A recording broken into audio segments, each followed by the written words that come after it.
एखन हम ये सब सुन रहा छी संतोष सवरिया के चुटकुला चुटकुला। ठंडी मौसम छे भीजल छे जमीन। अच्छा रजाई में राजा जी चलाबे मशीन। रजाई में राजा जी चलाबे मशीन। रजाई में राजा जी चलाबे मशीन। ठंडी मौसम छे भीजल छे जमीन। रजाई में राजा जी चलाबे मशीन। रजाई में राजा जी चलाबे मशीन। रजाई में राजा जी चलाबे मशीन। रघुपति राघव राजा राम साईं सो हम छी बड़ परेशान। बड़ परेशान बड़ परेशान।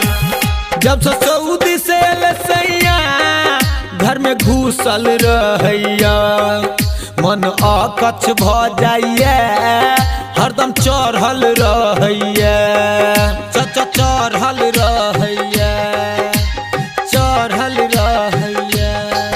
जब से सऊदी से लसैया घर में घुसल रहैया मन अकच्छ भ जाइए हरदम सटल रहैया। अच्छा ठंडी मौसम छे भीजल छे जमीन। ठंडी मौसम छे भीजल छे जमीन। रजाई में राजा जी चलाबे मशीन। रजाई में राजा जी चलाबे मशीन।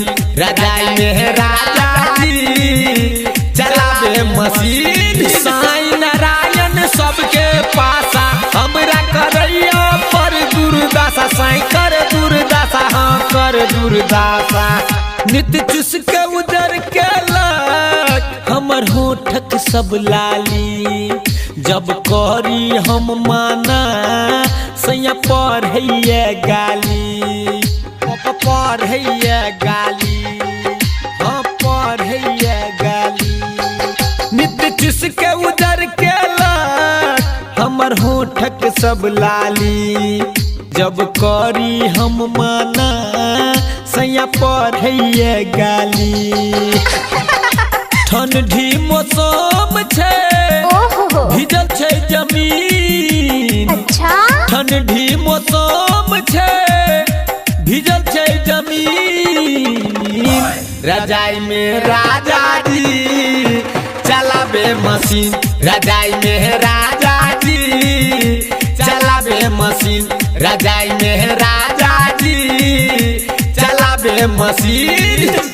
घायल को देलक ना बलमुआ घायल को देलक ना। किरत में हर के हमर चोली बलमुआ घायल को देलक ना। किरत में हर के हमर चोली सरधुआ घायल को देलक ना।